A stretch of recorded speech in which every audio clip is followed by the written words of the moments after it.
So good morning, everyone. I'm Tanya, the UCP candidate for Calgary-Piegan. I'm so pleased to be here today and to be joined by UCP leader Danielle Smith, UCP candidate for Calgary-Buffalo, Astrid Kuhn, and UCP candidate for Calgary-Mountain View, Pamela Rath.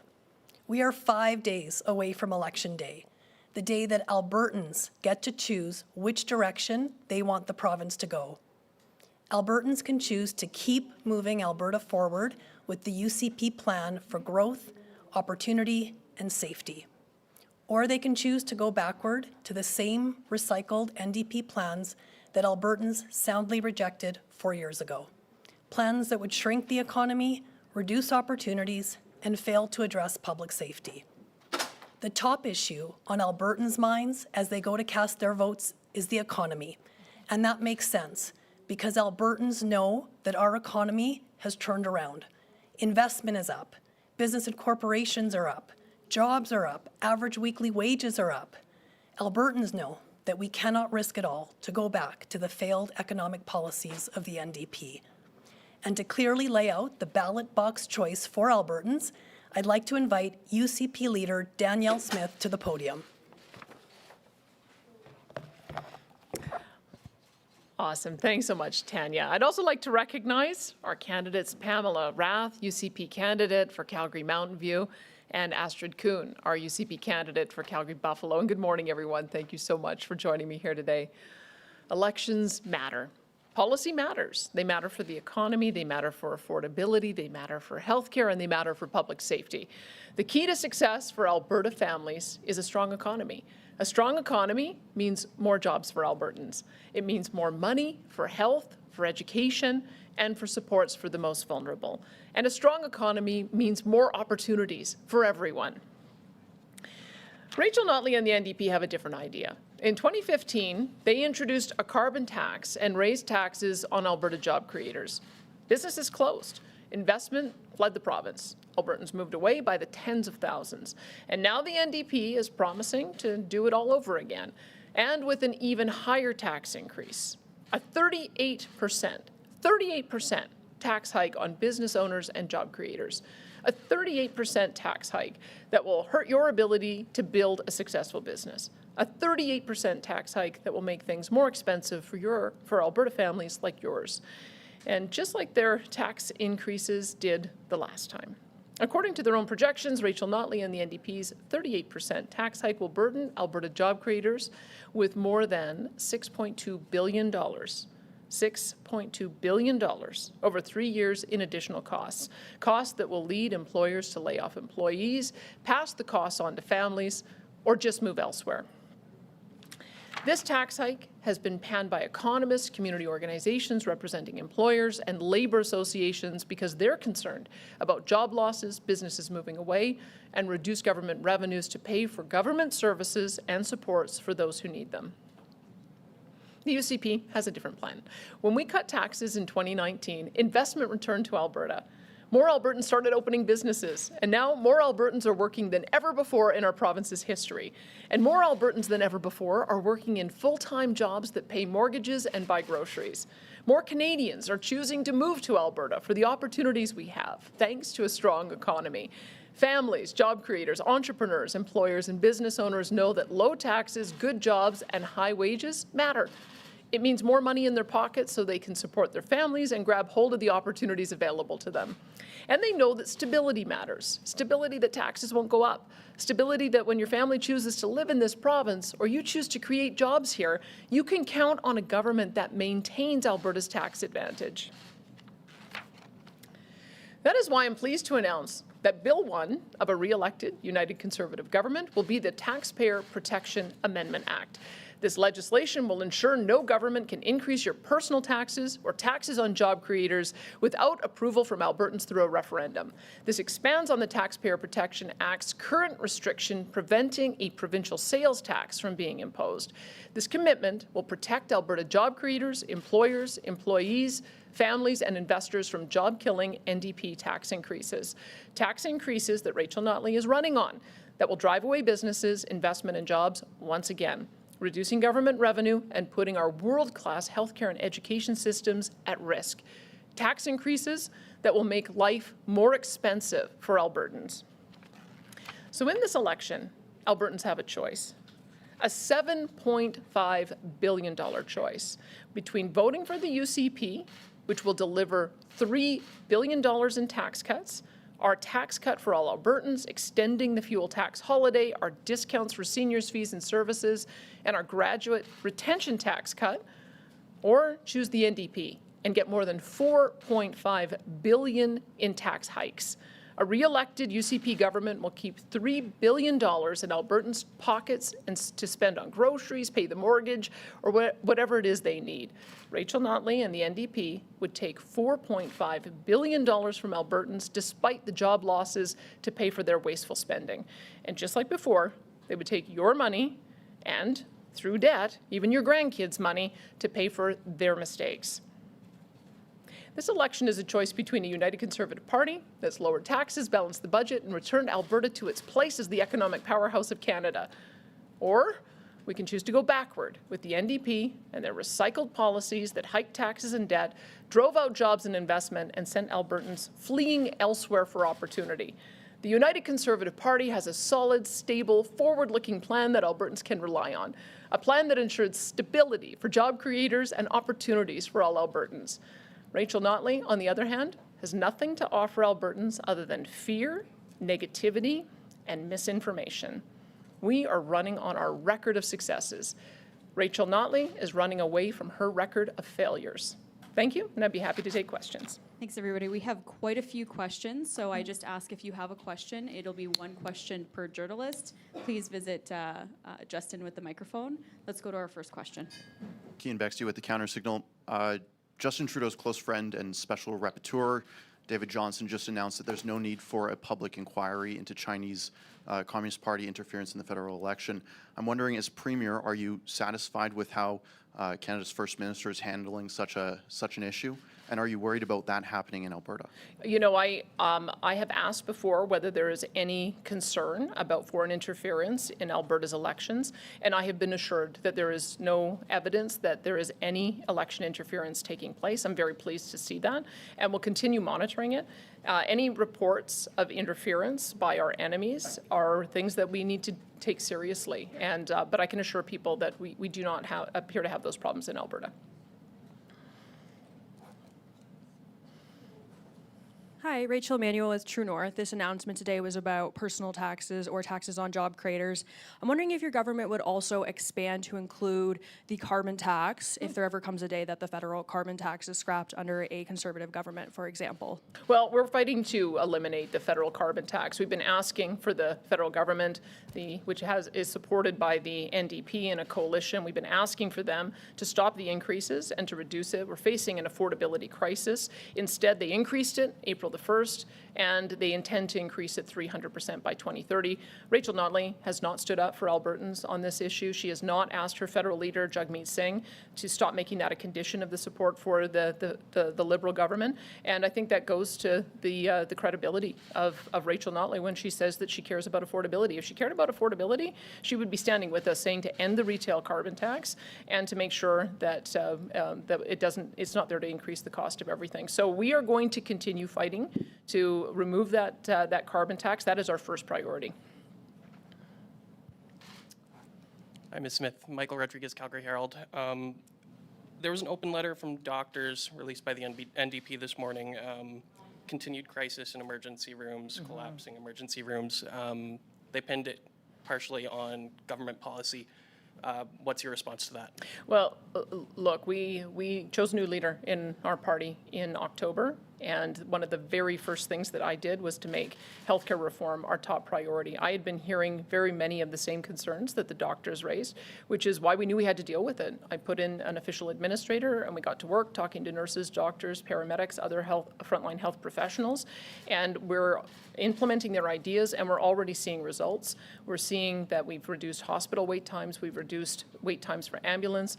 Code red alerts are almost a thing of the past in Calgary and Edmonton. Rural ambulances are staying in rural communities, and we're reducing the surgical backlog by 3,000 surgeries a month to the point where we'll be able to completely eliminate that backlog by this time next year. Now, the next thing that we have to work on, and everybody agrees on this, is that we need to look at a different approach for how we do team-based practice for primary care. There's some great models out there for primary care networks. It's part of the reason why we've dedicated more money to that. We've got $2 billion that we're putting forward to expand out primary care.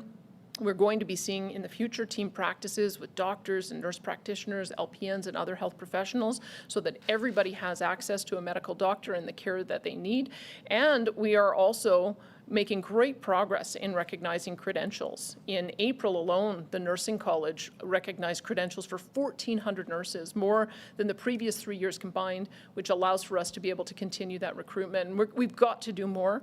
I appreciate everything that our frontline doctors are raising, everything that they've experienced. Help is on the way. We had a lot of progress that we made in 6 months, which is why we need 4 more years to continue on the great progress. Hello, I'm Nicole with CTV Calgary. My question today is about, we're hearing some reports that UCP door canvassers are allegedly encouraging people to vote for the candidate and the party, not for you specifically as leader. Is that true? And I guess if so, what are your thoughts on that? One of the things that I appreciate about my caucus, and I think people should appreciate about me, is that I love to have a robust debate, and I love to have my UCP MLAs represent the views of their constituents, and then we make decisions together as a group. That's how the caucus works, and I'm delighted that my candidates are able to go door to door saying that they have a real voice and that they're able to have real input on real issues, because that hasn't always been the case, but that's the kind of leader I am. Sean Polzer, Western Standard. Any thoughts on the Calgary fireworks ban and alternately provincial police force, given that it's the 150th anniversary of the RCMP? Well, I would say about the provincial police that one of the things that we heard loud and clear from our municipal leaders is that they wanted to be able to have the choice in kind of policing they have for their community. We've already had over a dozen municipalities ask for grants so that they could explore different policing models, different policing options. And I'm so pleased with our sheriffs. They are doing such a tremendous job. It's part of the reason why we have increased the number of sheriffs. We've embedded them in Calgary and Edmonton with our police services so that we can tackle the issue of public safety in our 2 major cities. We're creating new dedicated units within the sheriffs to deal with gangs and organized crime, gun smuggling. We'll create a new unit for fentanyl. I think that that's what people want us to see. They want us to see that we've got our various police services that are working together so that we can deliver public safety to all Albertans. And so that's the approach that we're taking. It appears to be very positive. We're getting great feedback on it, and we're going to continue to do more of the same. Hi there, Ms. Smith. Catherine Cullen with CBC Radio's The House. I want to talk about the rest of Canada for a moment, who might see you with your Sovereignty Act, the prospect, the door still being open to pulling out of the Canada Pension Plan, and worry that a Smith government would be bad for national unity. Would those folks be wrong? Look, no one is touching anybody's pension. Pension belongs to pensioners. It belongs to Albertans, and no one is going to be touching their pension. That's another example of the misinformation that the NDP keeps spreading because they don't want to talk about their record. I would say that one of the things we needed to do is that we needed to send a clear message to Ottawa that they have to respect our jurisdiction. And I think they are beginning to understand that they can't just waltz in and try to dictate to us how to manage our resources and how to manage our power grid. When you look at Ms. Notley, she basically gave the federal government the agenda that they're running on now with the just transition of our energy workers, with phasing out coal and spiking the price of our power bills, with emissions caps, with a carbon tax. Those are all her ideas, and these are all the things the federal government has done, and we didn't get social license as a result. They didn't help us get Energy East built or Northern Gateway, or help us when Keystone XL got canceled, or the Tech Frontier mine, or they continue to have a tanker ban on the West Coast. They continued to bring through Bill C-69, the No More Pipelines bill. And what has Rachel Notley done? Well, heck, she's got a candidate running in Airdrie Cochrane who was arguing against Alberta on the side of the government, of the federal government, in maintaining Bill C-69, Sean Fluker. He works as an executive director for a University of Calgary public interest organization that represents the Concerned Association of Physicians for the Environment. He was arguing against Alberta in that case. That speaks volumes, I think, about the kind of approach that Ms. Notley would take versus the kind of approach that we will take. Absolutely. I will unapologetically stand up for our energy sector, and I will continue to make sure that the federal government stays in its own lanes. That's what the rest of the country should take from a re-elected United Conservative government. Hello, Ms. Smith. What is the current status of UCP considerations towards Sheila Annette Lewis, who requires a life-saving organ transplant to survive, but was denied because of arbitrary COVID vaccine mandates, and those who will face similar setbacks in receiving health care? Is your government doing anything to ensure that unvaccinated tax-paying Albertans who fund this system are still able to receive timely and appropriate access to the health care they may need to survive? I understand that organ transplant decisions are very complicated, and they're made by a national body on the basis of survivability, and I'll defer to the experts on that. Hi, Bill Graveland from the Canadian Press. Apparently, some of the campaign organizers in Lacombe and Ponoka have been suggesting that the candidate there will be sitting in caucus if elected. Is that your belief of what's going to happen? I've made it very clear. I've made a decision. She will not be sitting with the UCP caucus. Hi, Ms. Smith. Jason Markusoff from CBC. You've told us to discard what you said 2 years ago about private health care, discard what you said last year about pensions. You're asking for a 4-year term. What should we think about what you say now is going to mean in 2 years or next year? Well, I've said before that I had a different job before. Being a radio host is very different than being Alberta Premier. And as Alberta Premier, I know I'm not perfect. I'm going to make mistakes. I hope people understand that when I make mistakes, I own up to them and try to make amends. And I will always take the guidance of Albertans. They're my bosses now. And I'll always take guidance as well from my UCP MLAs. I think that we have such a strong, unified team. We've got incredible talent. We've got 48 incumbents that are running against. We've got that institutional knowledge and memory. We've got some fantastic new candidates like Pamela and Astrid. And I think that people should judge me by what I've done as opposed to what I've said. All right, operator, let's go to the first caller. Dave Kaiser, Global News.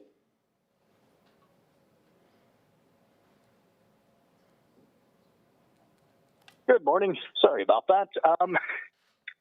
Question for the UCP leader, Ms. Smith. You talked a little bit about the NDP there and fear and smear, and I'm just kind of wondering, do you feel that Albertans are becoming increasingly divided here in this election? Also, I'm just a little curious.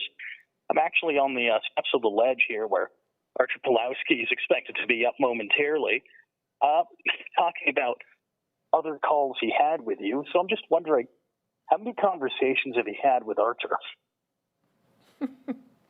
The person in question has been found guilty, and I have nothing further to say on that.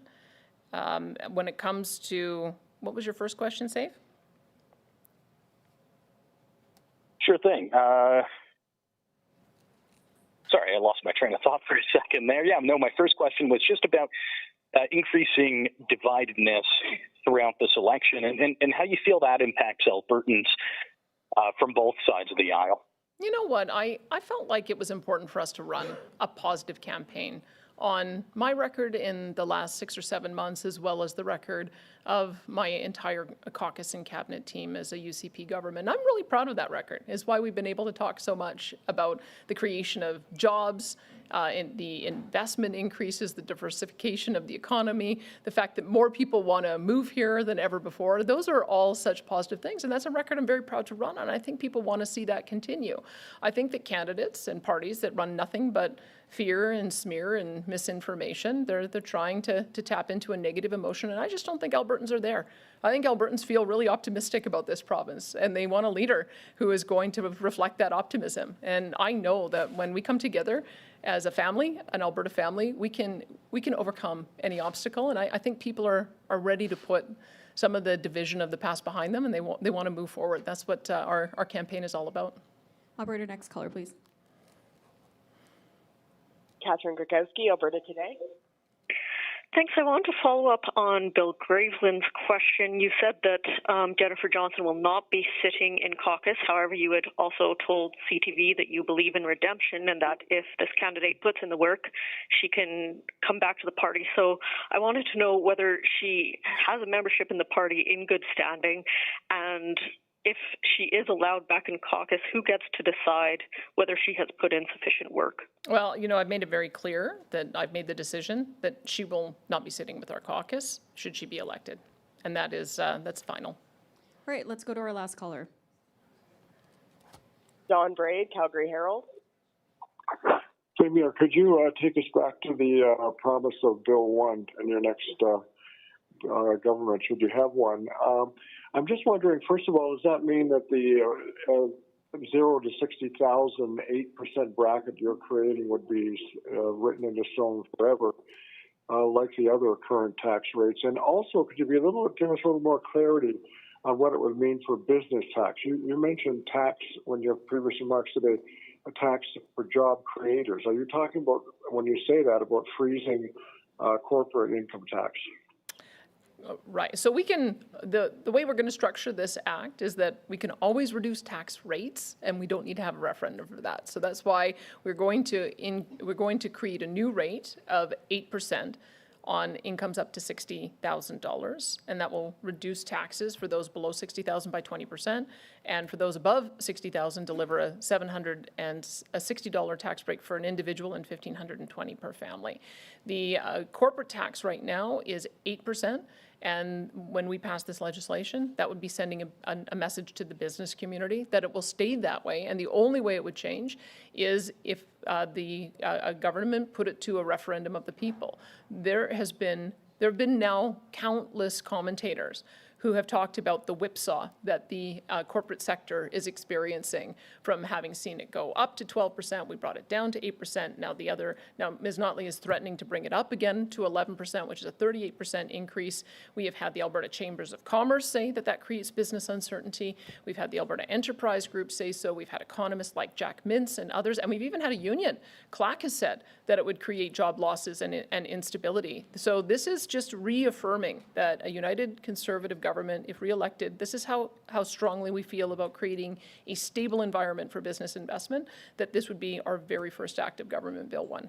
Okay, thanks everybody. That's it for today. Thanks everyone. When you say final regarding Jennifer Johnson, do you mean final or can she come back in? You're not being clear on this. I'm sorry, ma'am.